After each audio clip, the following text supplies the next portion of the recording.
Why do some Americans want to disband, leave NATO? Many Americans feel as if it's unfair that we spend more on European defense than the Europeans do. They rather we go back to pre-WW2 and stay on our side of the ocean. Personally, I want to stay in NATO, but I would definitely like some of our European allies to spend more. The war in Ukraine has changed this to some extent. Because NATO has worked so well, a lot of people don't realize how fractured and dangerous the world would be. How close to another world war we would be without it. Not many good answers on the conservative perspective, so I'll try to add one. Largely it comes down to spending our money on what they see as not our problem. Even more so when other NATO countries don't meet their defense obligations under the treaty. Because they feel secure enough leaving their defense to America. This makes these people feel like these countries are using the treaty to take advantage of our country. As such, they feel we should leave it and put our money to better use. Now, while they do have a point, I personally strongly disagree that our response should be leaving it. NATO is exceptionally important to world peace, and just because something isn't directly our problem right now doesn't mean that it won't become our problem. We can and should fix the issues in NATO and make it stronger and more united than ever. Mostly because only a few NATO members contribute the 2% GDP. Because the US spends an eye-watering amount of money on defense, and European countries need to pony up and pay their fair share now that they aren't broke post-war countries. Because the US feels like they are being taken advantage of by spending money on the military while other countries ride the coattail. I think it's less about leaving NATO and more about other countries paying their fair share or something. IDK though. Many European countries do not value the security that the US provides. They do not meet their spending obligations and make little effort to do so. And Germany is a perfect example of this. They've consistently failed to meet their spending obligations. They've ignored warnings from the US to not deepen energy ties with Russia. And it took a major war on their doorstep to actually get them to take defense seriously. Then you have folks saying, well, you have all these bases here. Yes, we do. It is in part a result of post-WWII reconstruction to steer countries away from communism and enable internal European cooperation. Their continued presence is a part of institutionalized American hegemony.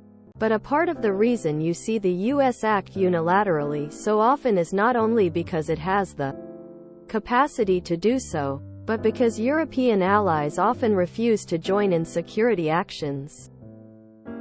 It is ironic that Europeans so often tout their democratic values but so often refuse to sack up and uphold the liberal democratic world order which espouses these values just because American hegemony is at its core.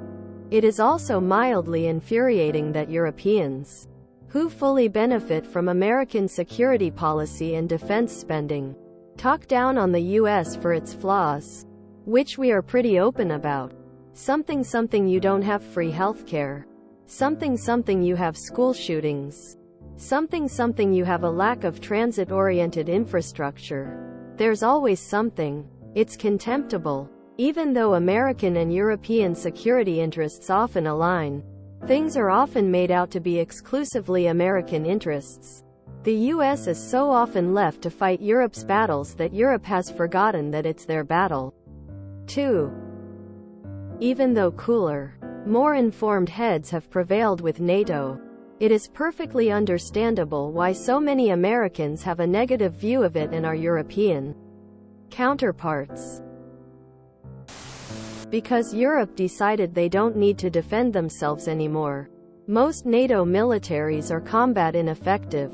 Finland is different because they haven't hid behind the US. But Western European nations have just let their militaries fall apart. even with robust military production capabilities.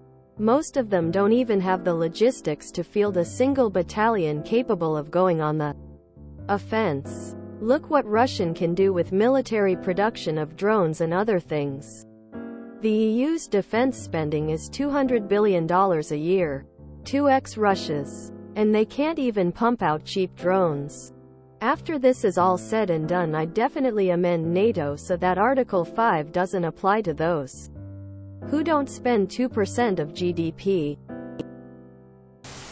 Because the US does 90% of the work in NATO and most European nations don't full spending quotas. South Korea, a non-NATO member, gave more artillery shells to Ukraine in 47 days than all of Europe combined.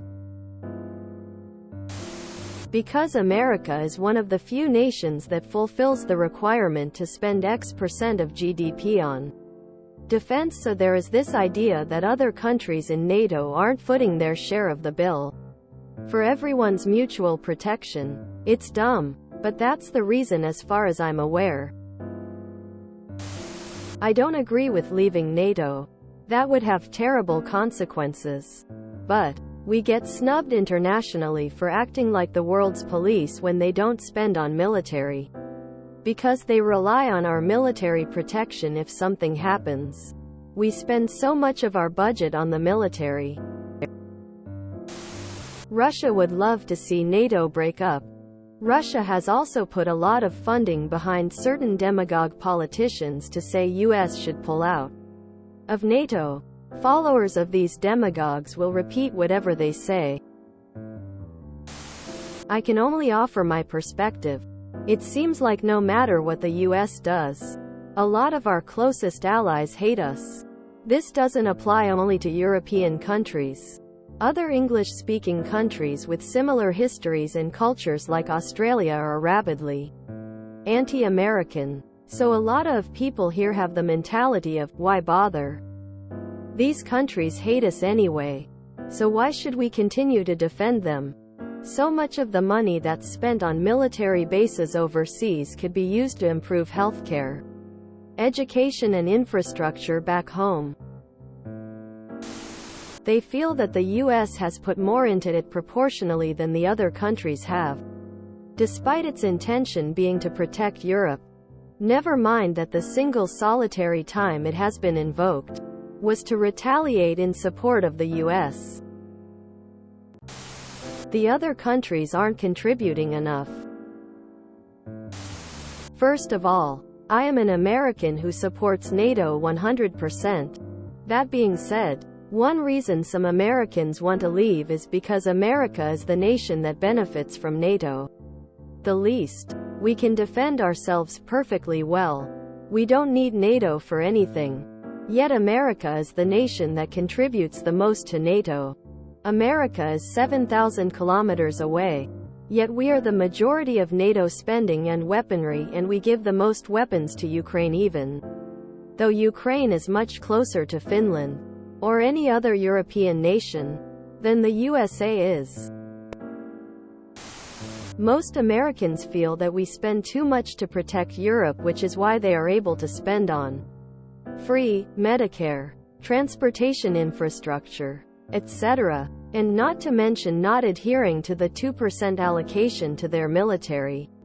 We want to see those things in our country instead and feel Europe should build their own military. Instead, if they're so scared of Russia, then they should build nuclear weapons of their own while America does their own thing. From my experience on this website, too many Europeans like to trash America yet come crying for military aid because of Russia. I can only answer for a small few that I've talked to, and whom I disagree with. It basically boils down to them feeling taken advantage of. The argument I hear over and over again is, I'm going to quote one of them as closely as I can remember his words. I pay high taxes to build aircraft carriers and F-35 jet planes. Those carriers and jets secure global freedom. Then the rest of NATO free rides and doesn't pay their dues into NATO by spending enough on their military. So I have to foot the bill to ensure the freedom of the entire globe. If the Europeans would just pay their fair share, my taxes would be much lower and I would have a big house, a new car, and money spilling out of the bank. Fuck the rest of NATO. We should leave NATO. Let Russia invade their asses. And then rescue their butts like we did in both world wars. They need to remember a little gratitude for everything America has done for them. For no thanks all. Add. I personally just want the US to enter into an age of neutrality like Switzerland. I would like to see the US direct its spending away from foreign aid and instead focus on immigration and trade. If you enjoyed this video, please check out our playlists full of similar content. TooAfraidToAsk is like doom scrolling for your ears. Please like, share, and subscribe.